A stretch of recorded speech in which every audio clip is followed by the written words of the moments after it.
Chegando por aqui, lá vem ela, a Dani Lima, com suas apurações, os bastidores, ainda está causando espanto em todo mundo. Esse voto do ministro Luiz Fux, lá vem ela, belíssima, Dani. Boa tarde, seja bem-vinda.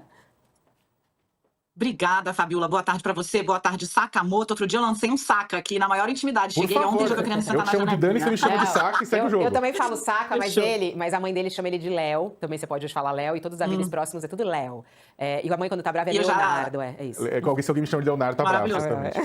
Mas vai lá, você Comigo tem também, Daniela, é raro. É raro. Ô, Dani, você tem várias apurações. E pro Josias já ficou aviso. Alguma coisa eu vou inventar, viu, Josias? Tá. Muito boa tarde pra você também. Tá bem.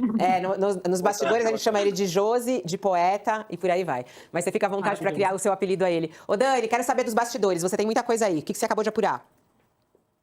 Tá na home do UOL. Neste momento temos a reportagem mais lida. Fabiola, eu passei a manhã inteira conversando com integrantes do Supremo Tribunal Federal, integrantes da primeira turma, para trazer para o nosso assinante, telespectador, qual foi a sensação no bastidor desse longuíssimo voto do ministro Luiz Fux. Ontem a gente já tratava um pouco sobre a perplexidade, mas houve aí também a adesão desse cansaço. Um dos ministros da primeira turma me disse que quando o longo voto de Fux de 12 horas terminou, todo mundo levantou e cada ministro foi para um lado. O que isso é sintomático? Alguns integrantes da primeira turma têm uma relação muito próxima de amizade mesmo. É o caso, por exemplo, do presidente da primeira turma, Cristiano Zanin, com o Flávio Dino e com o ministro Alexandre de Moraes. Não teve conversa paralela. Quando terminou o voto, o ministro Cristiano Zanin foi direto e reto para o elevador, entrou no carro e foi para casa. Esse ministro que me relatou a cena da saída, uma saída onde ninguém nem se cumprimentou, onde estava todo mundo já exaurido, me disse: nós estávamos exaustos e perplexos. Ao longo das 12 horas de seu voto, o Luiz Fux foi pedindo intervalos, né? Intervalos que, se não fossem cedidos, me explicou um outro integrante da corte, poderiam levar à suspensão da sessão. E aí eu trago aqui para vocês exatamente o que me relatou essa fonte. Ele disse o seguinte, né?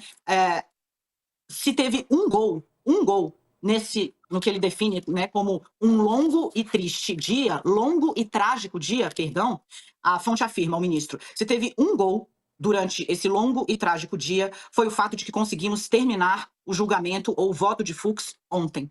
Por quê? Porque como o ministro fez uma longa digressão teórica, que depois foi meio que jogada de lado quando ele partiu para a conclusão do voto, meio contrariando um pouco do que havia balizado a teoria dele até ali, a impressão que foi sedimentando nos integrantes da primeira turma e nos outros integrantes do Supremo Tribunal Federal que assistiram com muita atenção à sessão de ontem, é de que a coisa estava sendo esticada para poder ficar para a sessão seguinte, ou seja, o dia de hoje, a conclusão do voto do ministro Fux, mudando o cronograma estabelecido pelo Supremo Tribunal Federal para encerrar o julgamento deste primeiro grupo de réus da elite política e, digamos, executora, na versão da Procuradoria-Geral da República, da trama que leva até o 8 de janeiro. Então, o fato de terem cedido o tempo todo, todas as vezes em que foi pedido o intervalo, também fez parte de uma estratégia de paciência tibetana para poder não permitir, Fabiola, que o julgamento fosse esticado para além do que está programado, que é essa sexta-feira. Eu trago ainda, para fechar aí um pouco sobre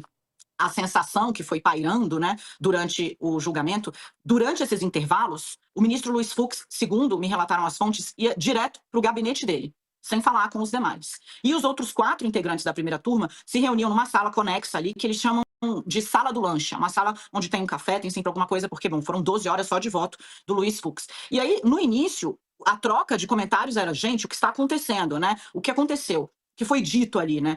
Não é um voto normal, é incoerente com tudo o que ele fez. Um dos comentários trocados entre os ministros. E aí arremata aqui a fala. A palavra que define o voto dele hoje é incoerência. Mas no fim, Fabiola, no fim, quando a noite foi avançando, terminou por volta das 23 horas, o voto do ministro Luiz Fux, ninguém falava mais nada. Já estava um silêncio pela exaustão e pelo, abro aspas, espanto, fecho aspas. É muito maluco, né? Eu ouvi várias palavras também. Eu também ouvi de um ministro que ele falou em choque.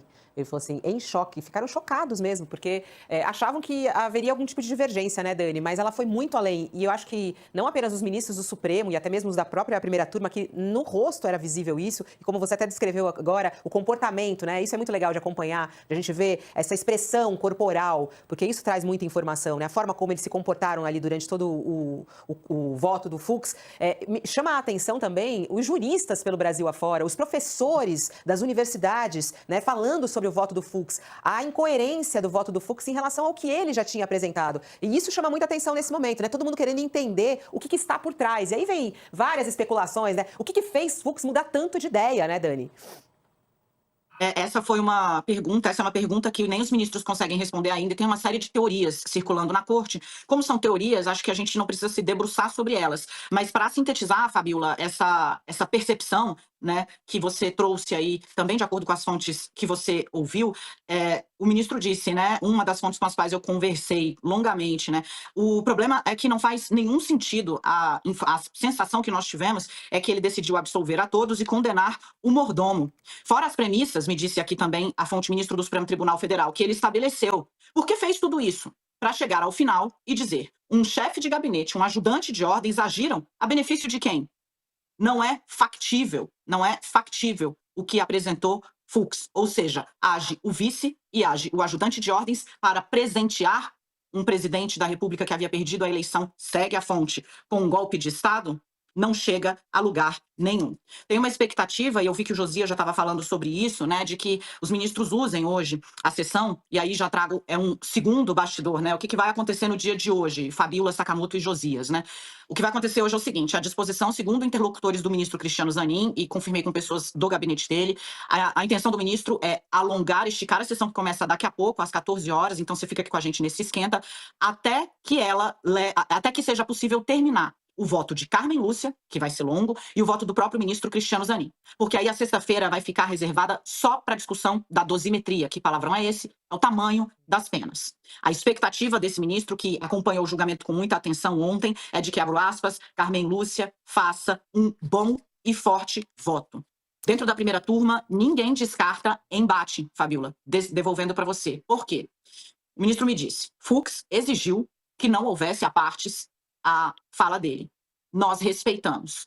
Hoje, porém, se algum dos ministros não quiser conceder a partes a ele, isso também está reservado.